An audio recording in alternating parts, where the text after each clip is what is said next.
Kami masih mendiskusikan peluang timnas kita bisa melangkah mulus sepanjang lanjutan kualifikasi Piala Dunia 2026 zona Asia. Kita akan menghadapi babak keempat nanti di bulan Oktober. Sejauh mana kita bisa melenggang mulus menuju ke Piala Dunia nanti. Selain bersama dengan Bung Ropan yang masih bersama kami di studio Kompas TV saat ini, di sambungan lawan dalam jaringan juga sudah bergabung mantan pemain timnas yang juga pernah melatih sementara timnas di tahun 2012, Aji Santoso. Bung Aji dengan Tifal di sini, apa kabar, Bung? Alhamdulillah baik. Selamat malam Bung Tifa. Terima kasih sudah hadir. Selamat malam. Ya, Mas Aji, Coach. Siap. Begini, kalau Anda melihat 28 nama yang dipanggil itu, Bung Aji, ini sudah dianggap sebagai skuad terbaik atau ya Anda punya pandangan lain di sini?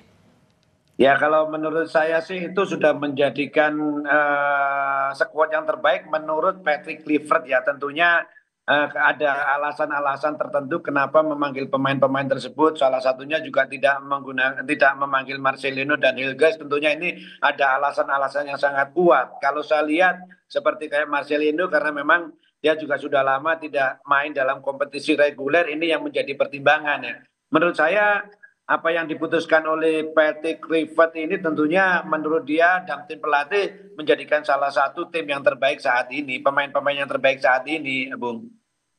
Walaupun kemudian absen, Anda sempat singgung begitu yang nama Marcelino ini, tapi kalau kita lihat dalam catatan sebelum-sebelumnya, dia kan jadi pahlawan untuk timnas kita saat melawan Arab Saudi pas di Jakarta waktu itu. Ini bakal jadi tantangan tersendiri nggak sih, Bung Haji? Iya betul, memang ketika Marcelino masih tergabung dalam tim itu bisa menjadikan salah satu pemain kunci, pemain andalan dari timnas kita. Tetapi pertimbangannya Coach Patrick Kluivert, saya yakin karena Marcelino tidak menjalani kompetisi yang reguler, tentunya sentuhan-sentuhan menurut pengamatan mereka pasti akan butuh adaptasi yang sedikit lama gitu. Ini menurut saya pertimbangan kenapa Marcelino tidak dipanggil. Kalau dari segi kualitas sebenarnya dia masih sangat layak, tetapi itu tadi karena dia sudah lama tidak main di kompetisi reguler, sampai sekarang pun saya membaca juga administrasinya dia belum selesai, belum bisa main. Pertimbangan itu menurut saya yang paling kuat.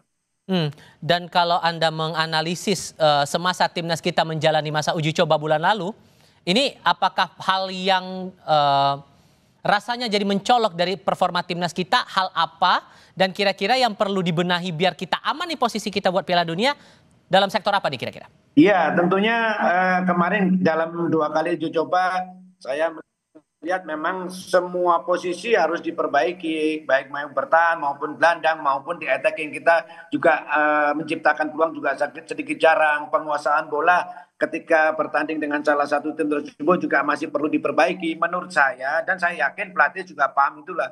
Semua segi aspek dari mulai pemain belakang, pemain tengah, bertahan, baik fisik, mental pastinya akan benar-benar disiapkan karena pertandingan round 4 ini adalah penentuan kita bisa lolos ke Piala Dunia atau gagal di Piala Dunia. Menurut saya sih seperti itu. Ditambah lagi dengan ada 2 pemain baru kita ya, Mauro Silvestre, kemudian Miliano Jonathans. Anda merasa bahwa 2 pemain baru kita ini bisa jadi tumpuan untuk mengamankan posisi atau malah akan ada tantangan tersendiri nih melihat lawan kita juga di grup B ini Arab Saudi dan Irak?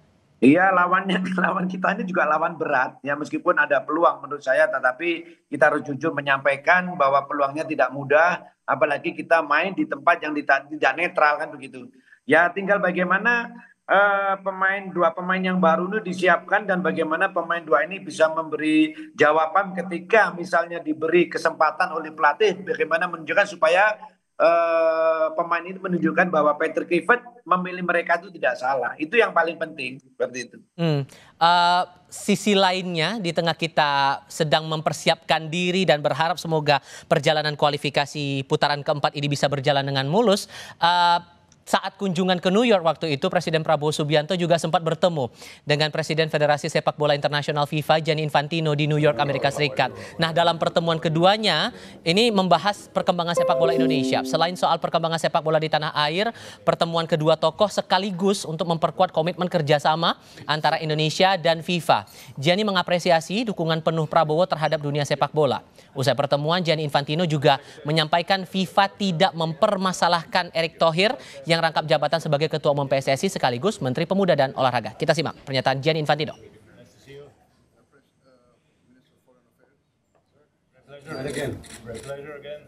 That's okay, of course that's okay. Mr. Erick Thohir has shown already in the past that he is a multi-talent. He can do many things in an excellent way. What he's done in the federation football, what he's done in the government, what he will be doing for the sport in Indonesia. Is also a colleague of mine as member of the International Olympic Committee. So I'm looking forward to continue working with Indonesia and with Mr. Erick Thohir, who is not only a great friend but a very, very, very competent man, and to broad Indonesia to where it is, a country that people are looking up to now.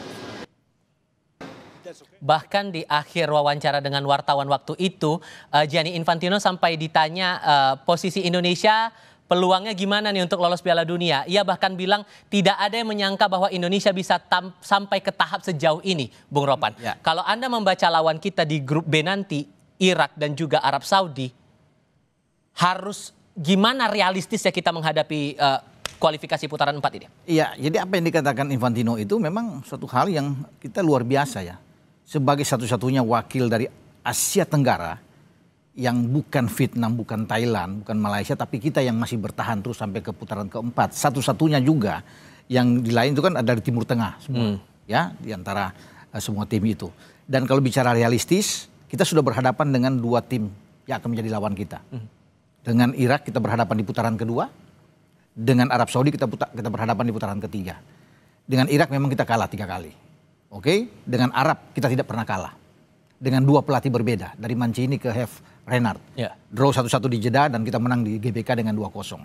Jadi kalau bicara realistis, saya pikir pertandingan pertama itu adalah sangat menentukan. Selalu akan sulit, bukan saja bagi Indonesia, tapi bagi Arab juga, walaupun mereka bertindak sebagai tuan rumah.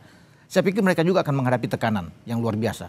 Karena mereka tahu menghadapi Indonesia mereka tidak menang 2 kali dengan saya bilang tadi 2 pelatih berbeda.